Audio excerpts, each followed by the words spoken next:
Ya estamos de vuelta en Por Decir Algo, prosiguiendo en este viernes con el ciclo que hemos dado en llamar ¿Cómo contamos el deporte? Y hoy queremos conocer cómo se cuenta el deporte en el cine.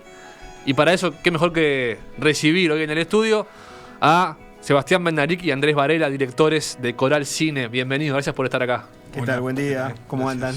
Gracias por la invitación. Por favor, es un placer. Queremos conocer un poco, cómo es esto de hacer películas sobre fútbol, sobre deporte. Fútbol. Sobre el fútbol. La primera de ustedes fue Mundialito.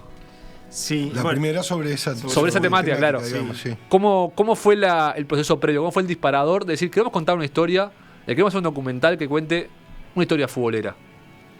Es que no fue buscando una historia futbolera. Creo que igual un poco cayó con la edad nuestra, ¿viste? Ya casados, como dicen ustedes, sin mucha cosa para hacer los fines de semana, que enchufarse cada vez más futboleros. Yo por lo menos, previo o cuando tenía 20 años, no era tan futbolero como después me fui haciendo, pero la verdad es que lo que nos interesó al principio de la historia de Mundialito fue lo que eran los años de la dictadura, que también pensábamos que sabíamos sobre esa temática, y a partir de la investigación nos dimos cuenta que sabíamos muy poco, y después nos fascinó todo lo que involucraba el campeonato de fútbol y la situación del país de Uruguay en esos años. Pero fue por ahí el acercamiento. Después ya sí prendió el bichito del fútbol, y ya Maracaná fue bien una historia de fútbol. No sé cómo lo recordás vos, porque cada uno, claro. Acá aparte siempre somos complementarios, porque vivimos las cosas totalmente diferentes, ¿no? Sí, claro, yo creo que también tiene un arranque de la construcción social, ¿no? Y sobre todo para nosotros construir la historia reciente, que la vivimos. Nosotros nacimos en el 75, los dos. Entonces teníamos como una nebulosa, y era importante para nosotros reconstruirla. Y cuando nos encontramos con el tema del fútbol en el medio de eso, entendimos que eso nos componía como sociedad, que ha sido como los basamentos de nuestra sociedad, ¿no? El deporte y específicamente el fútbol. Y en Mundialito se expresaba notoriamente en esa mezcla de plebiscito, mundialito, todos los campeones del mundo metidos acá, y a la vez eso otro, que es una cosa que yo siempre digo, que parecemos Springfield, donde todos los personajes empiezan a converger acá, y de repente teníamos a Berlusconi pagando los derechos de televisación del mundialito. Griego, aquel. Claro. El griego, Bulgaris. Angelo Bulgaris. Sí, claro. Y empezamos a encontrar personajes de esa riqueza. Hicimos más de 100 preentrevistas para las que quedaron después en la película. Fue un proceso larguísimo de investigación, donde nosotros nos pudimos también construir una idea de país y una idea del fútbol uruguayo y de la organización que había atrás. Y un poco como dice Sebastián, ahí se encadenó que cuando hacemos la investigación de archivos empezamos a descubrir Maracaná. Y cómo nadie contó esto. Y ahí empezamos a descubrir el 24, el 28 y 30, y decimos, ¿cómo nadie contó esto tampoco? Y ahí, en esas investigaciones de archivo, más allá de las diferencias de la historia que iban a contar, que en el caso de Mundialito era más social y política, y en el caso de las otras dos películas ya fue directamente futbolística, ¿qué diferencias se encuentran en la recopilación? Me imagino que es mucho más fácil acceder, obviamente, a imágenes de la década del 80 que a imágenes del 50 o de la década del 20. ¿Cómo moldea eso la forma de contar la historia? Y a nosotros también, como que de forma interna, fuimos como buscando desafíos de cómo contar cada historia, ¿no? Con Mundialitos estaban todos vivos, y todos, además, ahí fue como donde comprobamos que el fútbol tiene esa cosa de impacto cuando suceden la final, lo que fue la final con Brasil, de Uruguay-Brasil. Todo el mundo se acordaba dónde estaba, qué estaba pasando, cómo lo vivió. O sea, todo el mundo tiene ese recuerdo vivido. Entonces ahí decidimos que iba a ser una película con cabezas parlantes, como decimos nosotros, mixturada con archivos que iban a estar, que fueron fáciles de conseguir. Igual a veces fácil no quiere decir que los consigas en la mejor calidad. Por ejemplo, el archivo de Maracaná, que es todo 35 milímetros, es muy superior a lo que quedó conservado del archivo del 80, 30 años después, que es en video. Claro. Pero bueno, en Maracaná dimos ese paso de que solamente iban a aparecer cabezas parlantes, pero que hubieran estado en la cancha o que hubiesen vivido. No iba a haber historiadores analizando ni periodistas.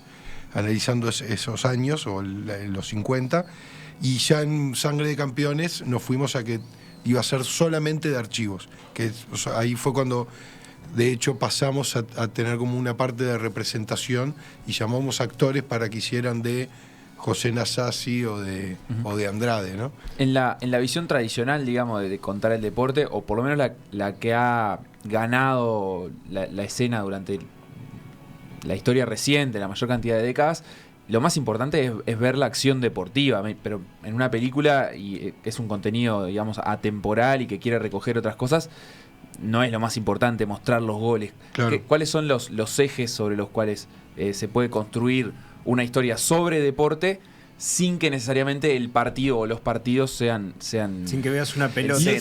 Y son las historias, el contexto.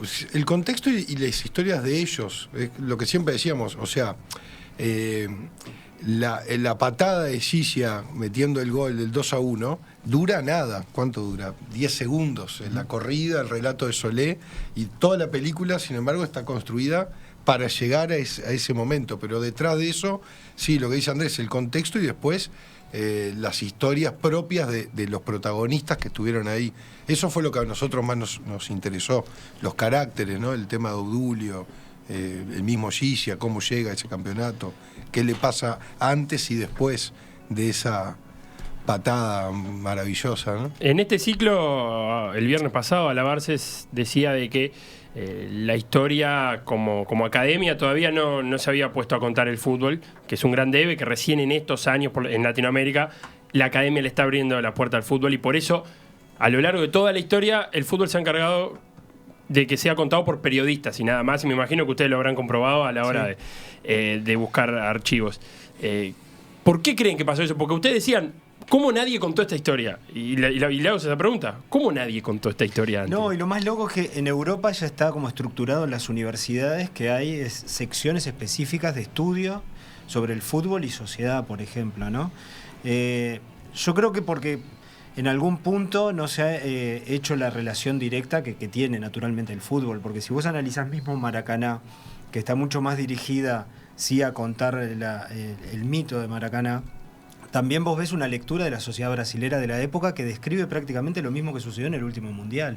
Todo ese contexto que había de la gente construyendo el estadio para llegar a tiempo, toda esa esperanza, esa fe puesta en una sociedad y en un partido político de poder darle eso a la gente, pero a la vez recibir el retorno de eso, y se les convierte en una tragedia, ¿no? Entonces, yo creo que no hemos hecho una lectura en profundidad en América Latina de lo que en realidad representa el fútbol como resultante de lo que sucede a nivel social. Yo creo que un poco también se aplica eso de que todos tenemos el fútbol que nos merecemos.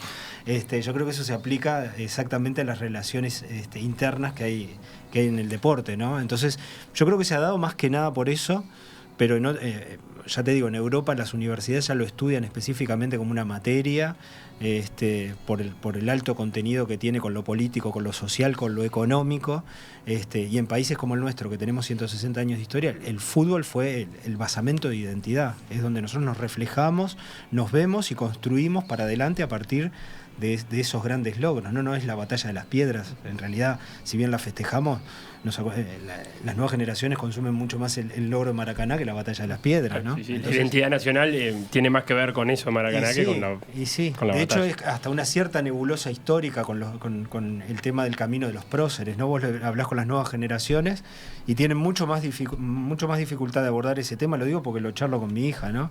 De abordar el tema de Artigas, de Rivera. No estoy diciendo que Rivera sea un prócer, lejísimos de por eso. Por las dudas. Personajes históricos, prócer me refería a Artigas, en los cuales vos tenés ese diálogo con las nuevas generaciones y te das cuenta que tienen una dificultad de comprensión histórica de esas figuras, y sin embargo, en cuanto a la coyuntura con el deporte, lo tienen mucho más vívido, porque realmente es lo que nos forja, ¿no? En algún punto. Esas imágenes inéditas en tan buena calidad de Maracaná, ¿dónde estaban? ¿Cómo las consiguieron? Cinemateca. Cinemateca, la gran mayoría. Sí. En realidad fue un encuentro casi accidental de esas latas, en un momento que estábamos visualizando material, y después se hizo toda una reconstrucción de ese archivo, que lo hicimos una parte en Argentina, si no me equivoco, ¿no? En Argentina y algo de Italia también. Sí. Y llegamos a esa calidad después de trabajar tantísimo todo el tema del material. Pero eran las imágenes que estaban perdidas en Brasil, que fueron quemadas después de Claro, un incendio. nosotros teníamos el dato de que en Brasil había una película, pero ya editada, y dimos con las latas del bruto de esa película, Claro. digamos, y estaban en Cinemateca en una época donde Martínez Carril le entregaban material y él llevaba una planilla casi a mano, entonces no estaban catalogadas, y bueno, dimos con ella, que fue como el tesoro Claro. encontrado, y se digitalizó todo. De hecho, Cinemateca tiene un disco duro con todas esas imágenes en 2K, Ujú. y las administra ellos como Cinemateca, ¿no? Sí, Como- ojo, igual la película tiene más de 15 fuentes. O sea, estamos hablando acá de los famosos 70 minutos que encontramos nosotros, Claro. de los cuales hay en la película unos 20 y pico, Sí, algo 20 y así. pico. Pero después tenés como 10 fuentes más que responden a, por ejemplo, al archivo de la imagen de Brasil, de la Globo, de Canal Brasil, de Italia tenemos Televisión española, del había de Instituto todo. Nacional del Audiovisual de Francia, alemanes tenemos también. O sea, se hizo todo un pool ahí donde íbamos recuperando de a minutito por minutito, de a segundo, para construir eso que contaba Sebastián, la decisión esta de contarte Maracaná como si lo estuvieras viviendo. Ese fue un poco el punto de partida. En el medio de eso no encontrábamos, eso fue muy loco porque también no encontrábamos el material para este material que mencionamos, no lo encontrábamos. Entonces eso fue haciendo que la historia variara, desde dónde la contábamos. Claro. De hecho tenemos momentos en nuestra oficina, decimos, bueno, la contamos de nosotros que estamos buscando el material, y a partir de eso se graba todas las instancias de construcción del guión. No, Fue el momento del accidente de Alcides Silla, Sí. que estuvimos a el punto de ir del hemos choque. grabado. a Médico Uruguaya, y dijimos, Sí. acá arranca la película. Claro, era una gran historia de Claro. punto de partida. Claro, porque aparte en un momento también dijimos, bueno, no, el único que está vivo hoy en día es Guilla, tiene que ser el hilo conductor de esta historia. Y una semana después tiene este accidente y dijimos, no, entonces ahora tenemos que contar que a partir del accidente fue toda una crisis ahí de cómo llegar a abordarla de esa manera y hacer sentir a la gente, y sobre todo a los más jóvenes. Estás ahí en el 50 y sentís esa emoción, ¿no? de lo que te provoca esa situación. Y, por ejemplo, en ese archivo de Cinemateca, ¿hay muchas cosas deportivas? ¿O es más bien poco lo que hay de imágenes de fútbol u otros deportes? No, hay pocas porque son de los informativos, Sí. de los informativos nacionales, digamos, pero hemos encontrado clásicos, por ejemplo, del Mirá. 50 y pico, con Atilio García metiendo un gol de penal, y después también ahora para Sangre de Campeones del 24, del 28, apareció una lata de Nobel Valentini, que era un periodista que hacía como una especie de cámara celeste, y es el que mostró, El primer tanto Sergio Gorsi. Exactamente, Sí. pero tal cual, era así. Sergio Estaba en todos Gorsi, el lados, paleolítico. se metía entre donde dormían los tipos, los ves leyendo las cartas, porque hay algunos que no sabían leer, entonces llegaban las cartas y los que sabían leer le leían a los demás. Hay como mucha intimidad a partir de ese material que también estaba en Cinemateca, que mucho de eso es inédito, ¿no? Me interesa. Estamos hablando de que hicieron un documental sobre algo que pasó en los 80, con gente que viva, que tiene su dificultad también para ser fiel a la historia, con la memoria. El 50, que tiene toda la carga del mito y de la leyenda y de la construcción que hicimos como país a partir del 50. Y más atrás en el 30, que quizás no hay nada de lo anterior, ni mito, ni nada, porque se contaba poco. ¿Cómo se acercaron a esos tres fenómenos? Y también, ¿cómo hicieron o cómo vieron ustedes que evolucionaba el lenguaje del deporte? Porque tienen en su búsqueda casi que todo lo que se dijo del deporte uruguayo entre el 20 y el 80. En ese siglo, básicamente. En ese Sí. siglo. Y supongo que el lenguaje con lo que se contaban las cosas era diferente.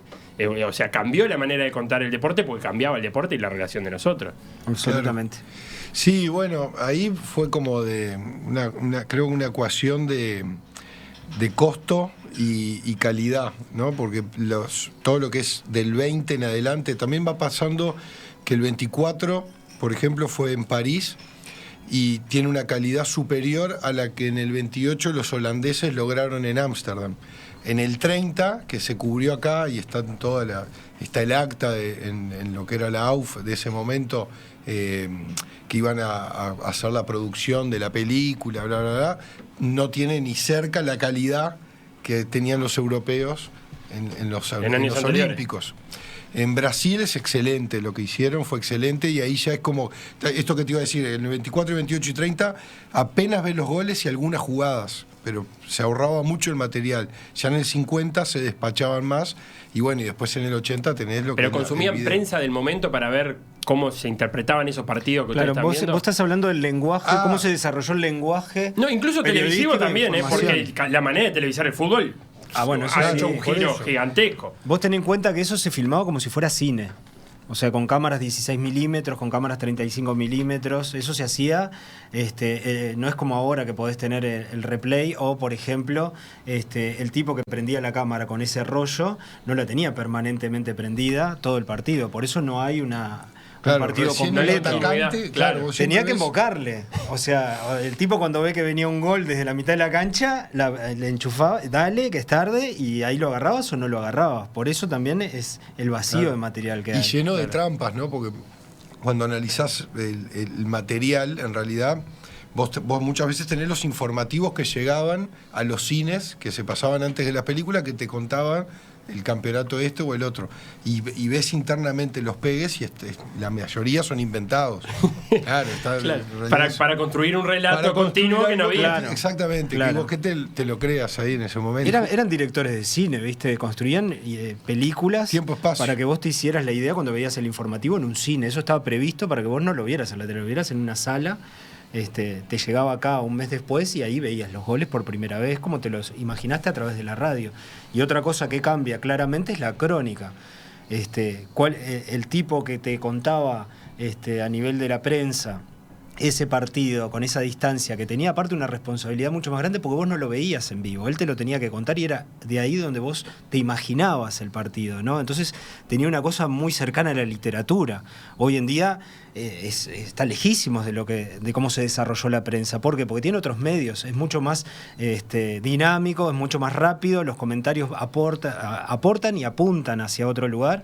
En ese momento el cronista era un cuentista también, ¿no? Era el tipo que te traía a vos, a tu imaginación. Claro, había que escribir con detalles. Y el lenguaje era otro, el manejo del lenguaje era otro también, ¿no? Y con imágenes todo el tiempo. Claro. También. Y jugando un poco, hipotéticamente, de ese desafío que enfrentaron ustedes de recoger archivos, que de una forma complicada, con una investigación, dando con fuentes, a lo que podría ser hacer una película de hoy, no sé, por ejemplo, el Mundial de Rusia 2018.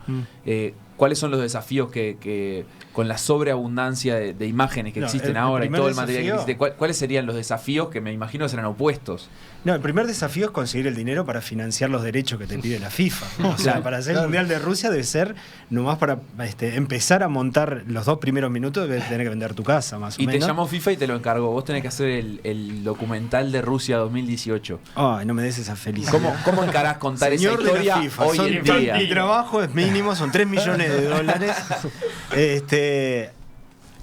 Yo creo que ahí lo que es muy difícil, porque vos ya contás con que el espectador, un poco lo que te decía ahora, ¿no?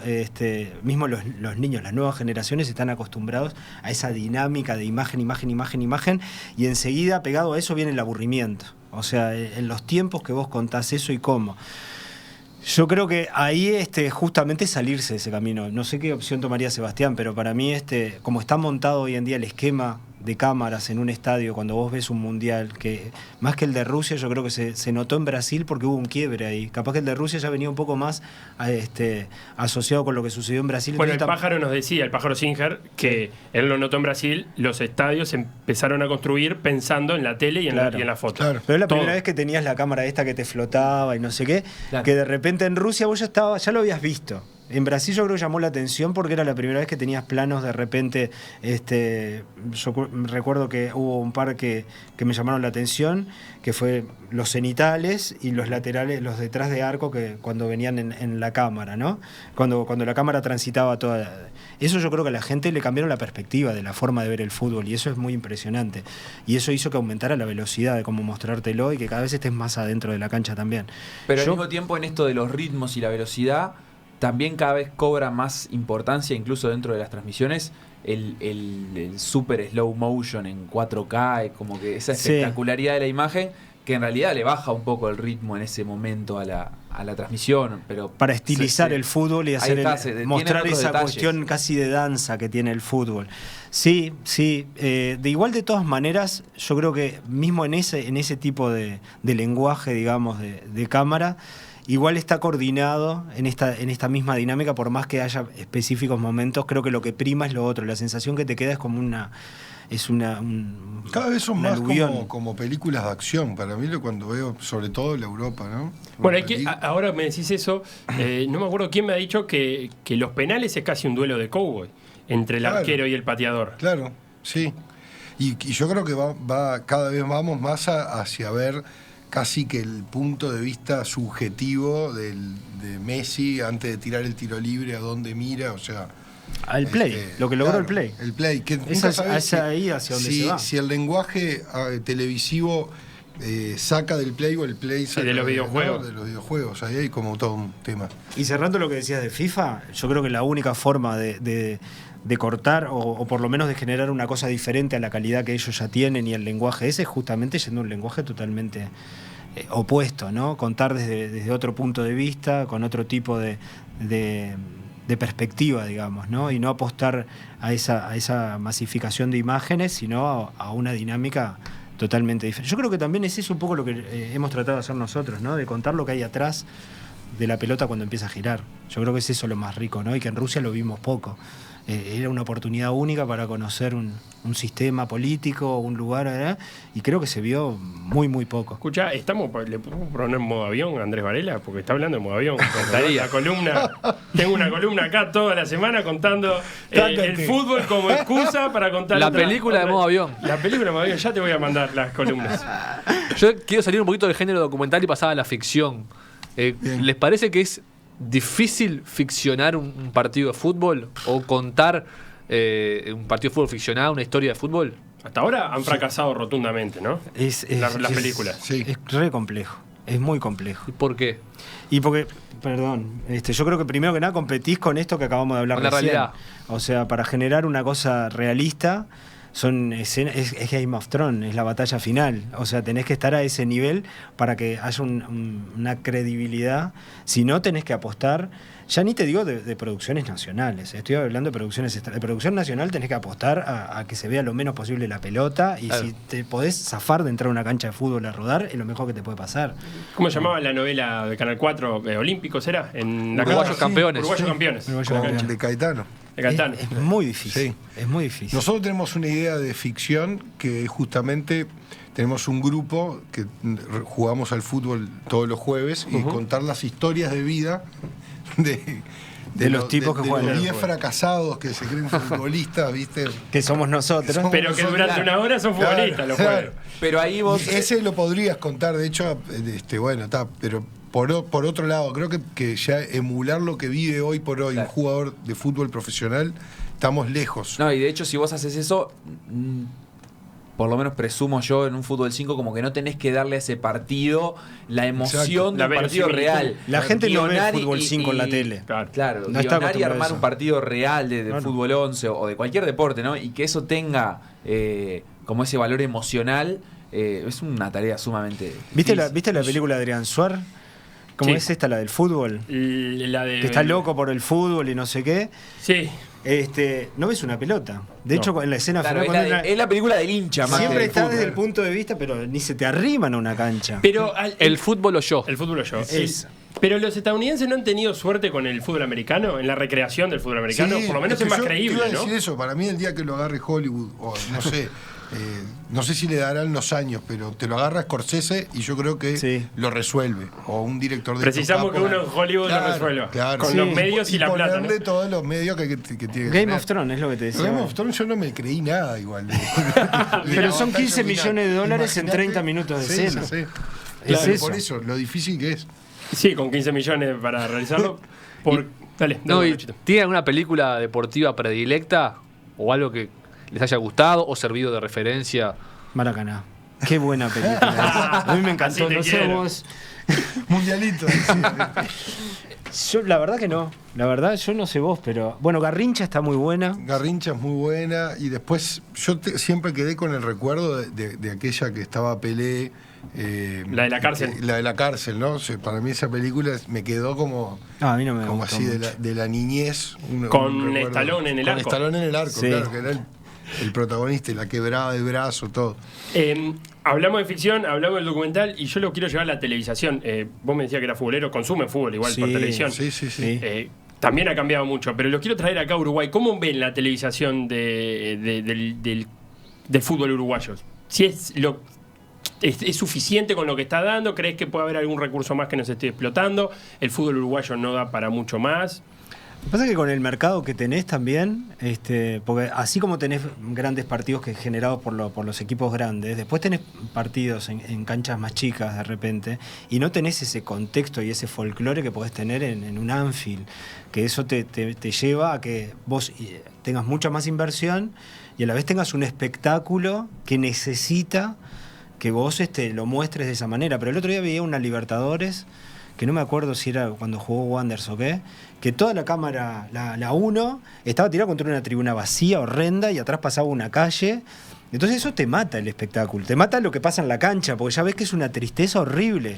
Y muchas veces es mentira incluso, porque las tribunas oficiales donde está la Claro, cámara hay gente y exacto, la tribuna de enfrente no. Exacto, Sí. exacto. Bueno, y el audio que para mí es importantísimo cuando uno es lo que menos nota así explícitamente, pero está jugando fuerte y es lo que mata muchas veces en las transmisiones del fútbol uruguayo, porque justamente vos escuchás los gritos pelados del técnico y de algunos hinchas. Esa reverberancia, tenés ese esa eco, cosa claro. que de repente cualquier partido de Liga Argentina y ya tiene como otra acción. Me parece que también juega ahí. Yo creo que está como evolucionando y justamente a un ritmo muy latinoamericano, me parece a mí. Más Como para uruguayo, darte ¿no? una Porque en respuesta. Brasil vos ves... Sí, bueno. El Y en tema, Argentina el he tema visto es el que como que espectáculo. alguna innovación, a veces Claro. le salen mal, a veces son innovaciones que no aportan nada, pero hay como una búsqueda de innovar, por esto que decías, de como presentar año a año algo diferente, porque si seguís transmitiendo de la misma manera, el mismo espectáculo, Claro. y que aparte competís con el mundo, ¿no? Porque Sí, claro. vos ves un partido de Premio, un partido de Liga Española y después venís a ver el Campeonato Uruguayo. Eso tiene que ver también, viste, que ya empieza a atajar con el mercado, pero además con el propio espectáculo, que es lo que te decía. Si ves una cancha que es un potrero hecha a pedazos y que juegan horrendo, no tenés un espectáculo que tenés de repente Liverpool-Barcelona, que es una cosa que te quedás de cara, o ni siquiera eso, te digo, un Barcelona-Levante.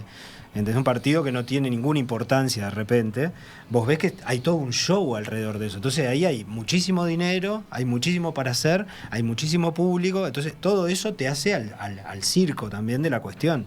Acá, por más que metas 450 cámaras, si vas a jugar, no voy a poner ejemplo, me van a esperar afuera en la radio, pero si vas a jugar una canchita no Sí. sé cuánto, y no es por menos, es para lo que da el mercado, es para lo que da y es lo que es, o sea, Yo así igual pasa en todas soy las hincha áreas. del cine uruguayo, austero, así lento, y del fútbol uruguayo que te miro. Totalmente lo Lento, contrario. igual de lento, Partidos igual de lento que el estos cine. del interior, ¿cómo es que se llama? Sí, El la Copa campeonato? Ofi. Yo me Pero eso era acuerdo, pintoresco de verdad. No, y tiene, viste, por el porque- sonido para mí. Sí, bueno, pero la primer final en Tararira, ver ese fuego prendido atrás de un arco, No. haciendo 1000 chorizos, creo que habían 10.000, no me acuerdo cuántos chorizos. Era una cosa que decía, vos, yo quiero estar Pero ahí. es un documental de la National Geographic, o sea, vos me hablas de transmisiones de fútbol, y en este caso está tiene- lindo más un documental. tiene el Yo valor de la- discrepo de la con todo lo que dijo novedad. Sebastián, discrepo absolutamente. No me gusta ese cine uruguayo, no, me parece que Yo la sé, transmisión bueno, es lo claro. mismo, pero La última, ¿están con algún proyecto o película en mente, en proceso? sí, estamos con varios. Bueno, uno de ellos estamos haciendo un documental sobre Pablo Achugarri ahora, que va por otro lado, totalmente Sí. diferente a lo que hacemos. Estamos preparando 2 ficciones. Y ahora estamos terminando una película sobre Nacional que cumple 120 años. Y bueno, también estamos cerrando ese Están proceso. en esa lógica de equiparar. Ya hicieron algo para Peñarol, hay que hacer algo para Estamos Peñarol. cerrando todos los ciclos de la selección uruguaya y de las dos pasiones, porque aparte se da que somos uno de Peñarol, otro de Nacional, entonces, bueno, estamos equiparando ahí. Sí, Están mi dando hijo es de cuentas. Nacional, así que bueno. Así que por Mi lo hijo de menos- 7 años, yo tengo cero influencia, y mi hijo de 7 años que es hincha rabioso de Nacional también. Entonces, bueno, nada, sí, estamos para estrenar ahora en breve, aparte, ahora en este ciclo de acciones que va a haber en torno a los 120 años de Nacional, así que bueno, es un trabajo divino, único, porque realmente nos llevó muchísimo tiempo y nada, es una reconstrucción de época increíble que se hizo exclusivamente para esto, que no se ha hecho en Uruguay. Entonces, bueno, nada, cerrando ese ciclo y ya metiéndonos en estas nuevas etapas. Bueno, mucha suerte entonces con eso, Sebastián Bendalica, Andrés Varela de Coral Cine. Gracias por este rato. No, gracias a ustedes. Gracias a ustedes. Lo que pasó en Por Decir.